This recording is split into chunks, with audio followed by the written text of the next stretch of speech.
Yung mga tropa, ayaw pumasok nitong isang kalapati ko, oh. Ang ganda nito, pang south ko. Banded ng 3M, kaso lang medyo pasaway siya, mga kagwaps. At ayaw pumasok agad. So, tingnan ko kung paano kung didisiplinahin to. Nung nakaraan, nadisiplina ko na to eh. Ngayon, kumulit na naman siya. Bugawin natin, mga tropa. Just dito! Bahala ka, rumonda ka, kururonda ka.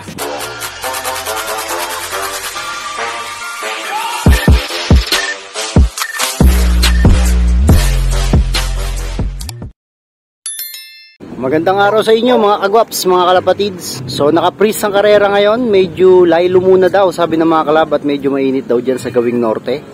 Pag-usapan na rin pala natin mga kagwaps yung naging problema sa upload ko dun sa page ko na mayroong mga na-dead zoom o na-deado na kalapate sa isang club mga kagwaps. So huli kayo, samahan nyo ako, tapusin nyo yung video na to para malinawan ng lahat. Let's go! Nasilipin natin mga kagwaps yung mga kalapate natin. Medyo pangit mga kagwaps pala kapag ang pintura ng inyong mga loft kagaya nito kulay puti. So talagang nagkakaroon naman siya. So possible nito, lagyan ko na naman to ng plywood na kulay black na pinolik para mas maganda mga tropa. So ito yung mga kuwan natin, mga panlaro natin sa nahinto na club mga kagwaps o nahinto na karera natin. Ginagawa pala natin ngayon mga kagwaps yung mga kalapate na ilalaro natin, binibigyan natin sila ngayon ng mga pair. Upang nang sa gayon magkaroon sila ng extra motivation kapag sila ay lilipad na mga kagwaps. So kung mapapansin nyo rito, parehas ko na panlaro to mga kagwaps pero magkaiba naman ng club.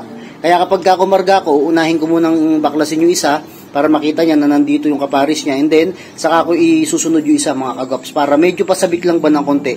Hindi nila makita na silang dalawa ihahagis at iwawala pala natin sa malayo. Medyo madilim lang dito sa loob mga kagwaps at kulob tong loob ko. Ilawan natin ng konti, ayan. So ito mga kagwaps, ito yung kuwang ko, yung ibong ko na pangalawang araw umuwi. Ito, siya yan.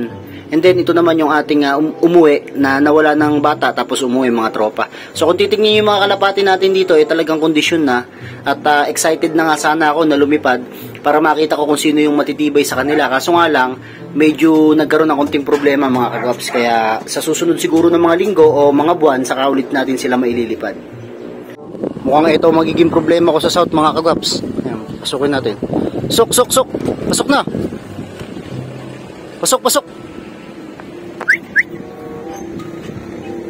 Lock natin, baka kumawala. Okay na pala. Bumaba tayo rito mga tropa kaila Utoy para tingnan ko din.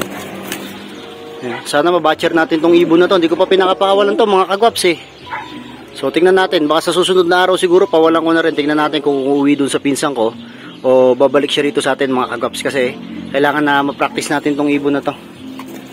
Matagal-tagal na kitang inalagaan, dapat batcher ka na rito Ayun mga kagwaps. Nga pala, pakita ko muna, pasilip ko muna sa inyo yung video para makita nyo yung actual na video na in-upload ko doon sa Facebook page ko. At medyo meron kasing naging problema sa mga club na nag-release sa La Union at merong mga nadisgrasyang ibon mga kagwaps. Daming sticker Patay ang mga ibon. Club.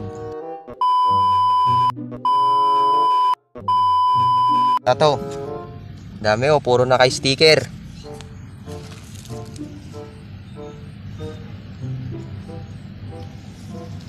Yan. Hindi lang isa, kundi madami.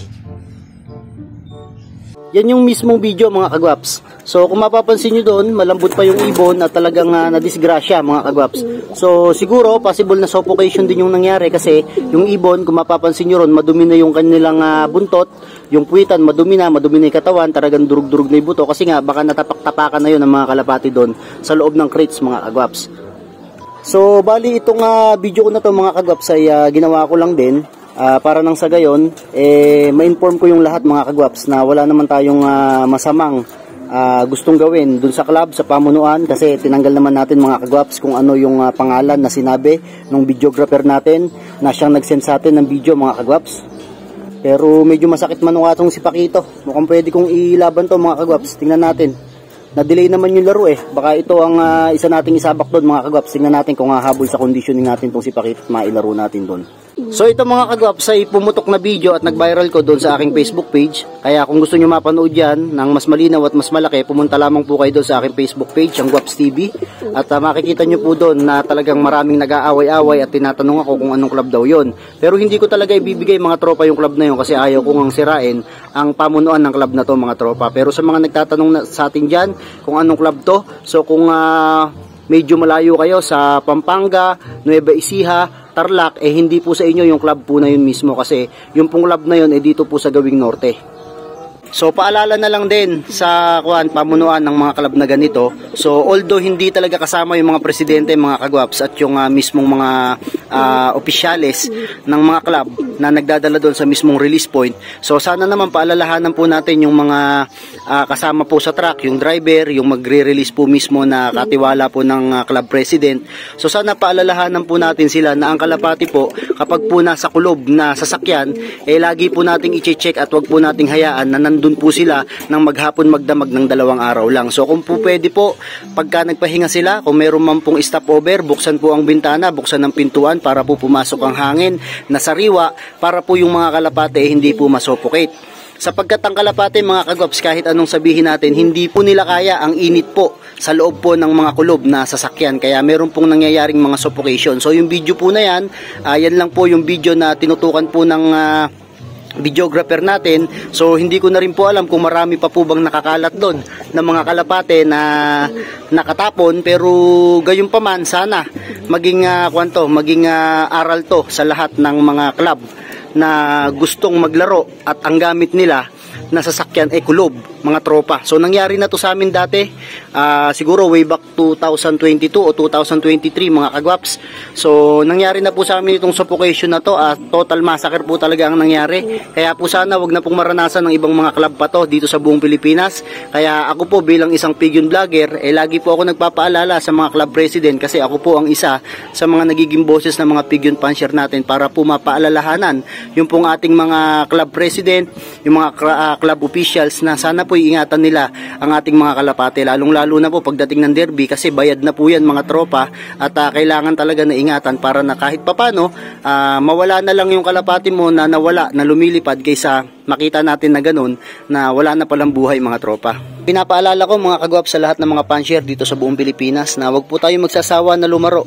Minsan talaga mga tropa merong nangyayaring hindi maganda at hindi natin gusto, pero isang pagsubok lang at hamon lang yun mga tropa bilang isang puncher. Kasi kapag tayo nadala sa pagkakalapate, hihinto tayo mga tropa. So sana na lang bilang puncher, paalalahanan nyo rin palagi at kamustahin nyo yung mga kalapati nyo.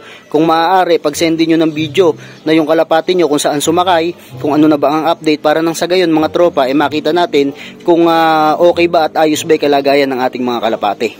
Kung nga pala, sa mga hindi pa nakasubscribe dyan kay Kuya Gwaps TV Official, huwag niyo pong kalimutan na mag-subscribe at i-click yung bell notification button para lagi po kayong updated sa aking mga video. Mag-iwan din po kayo ng comment mga tropa dito sa baba ng aking video at magbabasa po tayo. So dito ko natatapusin itong video na to. Muli, this is Kuya Rai and you are watching Gwaps TV. Peace out.